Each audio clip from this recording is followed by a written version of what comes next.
요셉의 세 가지 복된 관점. 창세기 50장 15절에서 21절 말씀. 요셉의 세 가지 복된 관점.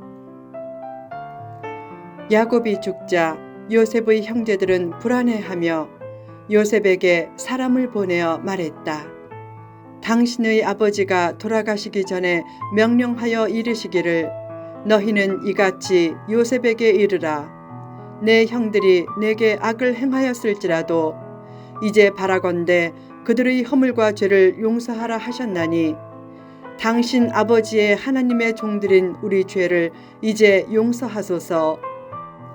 형제들의 어투에는 불안에 떠는 그들의 모습이 잘 나타나 있다. 야곱이 자신들의 아버지이면서도 당신의 아버지라고 한 것이나 형제들을 용서하라는 야곱의 유언을 강조한 것이나 그들 자신을 당신 아버지의 하나님의 종들이라고 표현한 것이나 우리 죄를 이제 용서하소서라고 한 것을 보면 그 표현과 어투가 애처롭기 짝이 없다. 그들은 17년 전 화해할 때 이미 끝난 용서를 여전히 믿지 못했다. 요셉이 그 말을 전해 듣고 너무 애처로워서 울었다. 그래도 형들이 친히 와서 요셉의 앞에 엎드려 말했다. 우리는 당신의 종들입니다. 그때 요셉은 형들에게 두려워 말라고 하며 간곡히 그들을 위로했다. 이 장면은 요셉의 훌륭한 인격을 잘 보여준다. 어떻게 그런 인격을 가지게 되었는가? 세 가지 복된 관점이 있었기 때문이다. 그것이 무엇인가? 1. 신앙적인 관점.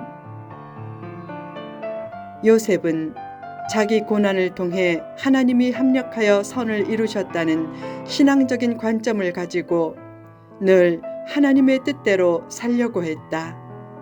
사람은 늘 통쾌하게 원수를 갚고 싶어 하지만 하나님의 뜻은 서로 용서하고 사는 것에 있다.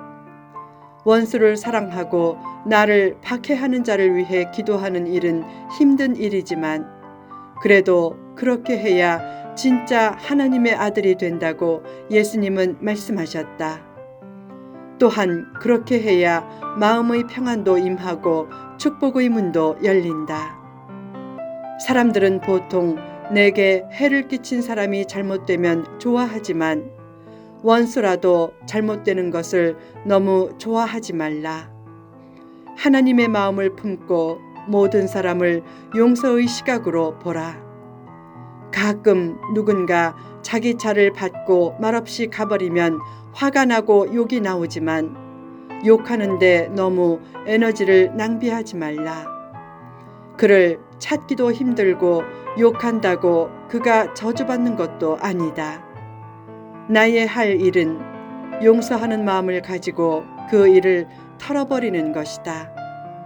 용서는 쉽지 않지만 하나님 앞에서 이제까지 보였던 자기 모습과 자기 행동을 깊이 성찰하면 어느 누구도 용서하지 못할 사람은 없다. 그런 마음으로 원수나 손해 입힌 사람을 용서하고 미운 생각을 떨쳐버릴 때 그들이 회개하지 않으면 하나님이 다 알아서 그들을 처리해 주실 것이다. 그처럼 신앙적인 관점을 가지고 모든 것을 하나님께 맡기고 그냥 앞으로 나아가라. 2. 교회적인 관점. 요셉은 비록 형제들이 자신을 힘들게 했지만 그래도 그들 모두가 한 가족임을 잊지 않았다. 그리고 개인적으로 섭섭했던 감정을 풀려고 하기보다는 가족을 보호하는 것이 더 소중함을 알고 있었다. 만약 요셉이 한 포리를 하면 가족은 풍비박산이 난다. 그것은 자기 삶의 근거와 행복을 깨뜨리는 것이고 자기도 불행해지는 길이다. 지혜로운 요셉이 그 사실을 모를 리가 없다. 요셉은 개인보다 가족 공동체를 먼저 생각했다. 사람들은 보통 모든 일을 자기중심적으로 생각하려고 한다. 그러나 개인적으로 안 좋아도 전체적으로 좋은 일이라면 전체를 생각하고 기쁘게 그 일을 하라. 크게 생각하면 모든 사람은 한 배를 탄 공동체이기에 남의 불행은 나의 불행이다. 남을 미워할 것도 없고 남의 불행을 기뻐할 것도 없다. 서로의 허물을 덮어주고 서로의 불행을 긍휼히 여기지 않으면 마귀만 좋아할 것이다.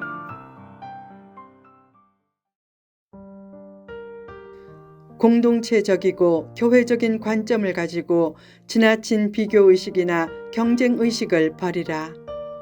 어떤 위치에 있는가 보다 어떤 일을 하는가를 더 중시하고 나아가 어떤 일을 하는가 보다 어떤 사람이 될 것인가를 더 중시하라. 스펙을 쌓기보다 더욱 내공을 쌓고 남과 싸워 이기려고 하기보다 더욱 나와 싸워 이기려고 하라. 인생을 공동체적인 섬김이 아닌 자기중심적인 투쟁으로 펼쳐가면 참된 행복을 얻기 어렵다. 늘 이기는 상황과 환경만 생기지는 않기 때문이다. 사람에게는 신기한 심리가 있어서 경쟁에서 이기는 데 몰두하면 이겨도 마음이 착잡하고 허전함을 느낀다. 그 상황은 마치 뱀을 부리다가 뱀에 물리는 상황이다. 성공하고 난 후 주변을 돌아보는데 따뜻한 시선보다 차가운 시선이 느껴진다면 그것은 참된 성공이 아니다.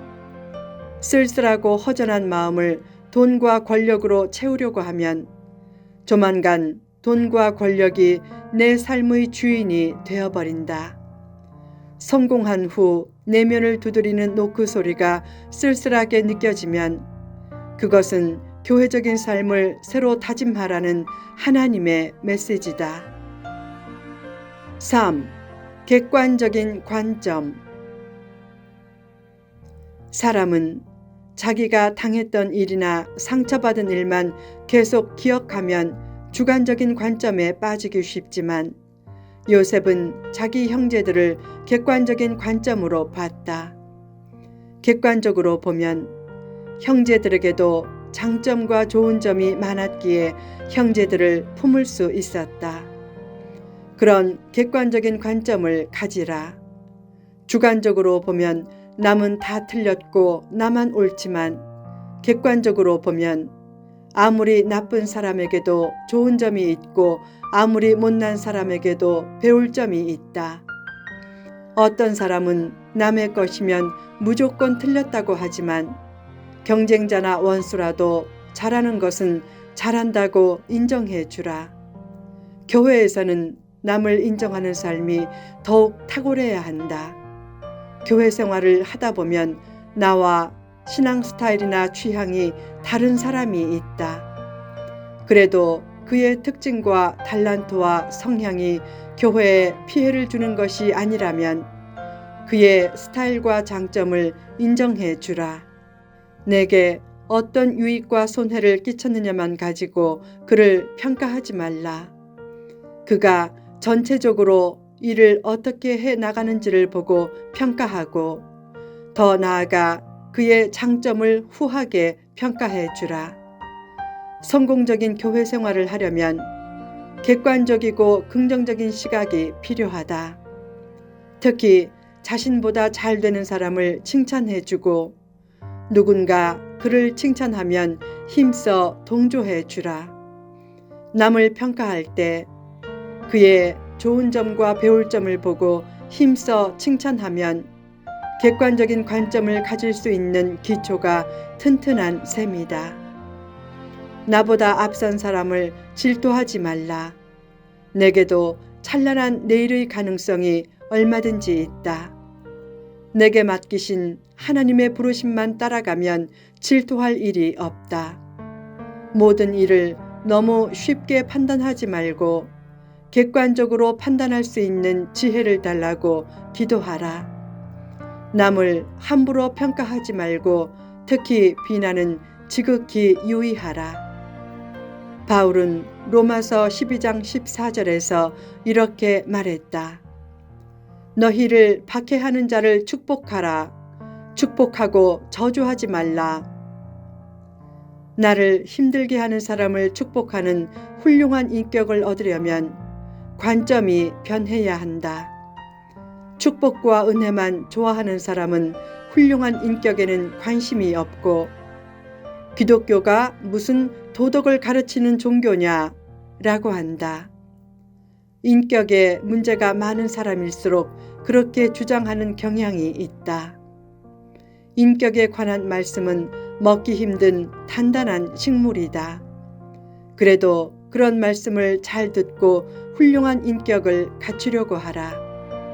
훌륭한 인격을 갖추는 것 자체가 최대의 축복이고 은혜이며 훌륭한 인격을 갖추면 실제적인 축복과 은혜도 따라오게 되어 있다. 요셉의 훌륭한 인격은 그를 가장 복된 존재로 만들었다. 늘 요셉처럼 신앙적인 관점, 교회적인 관점, 객관적인 관점을 가지고 복된 미래를 만들어 가라.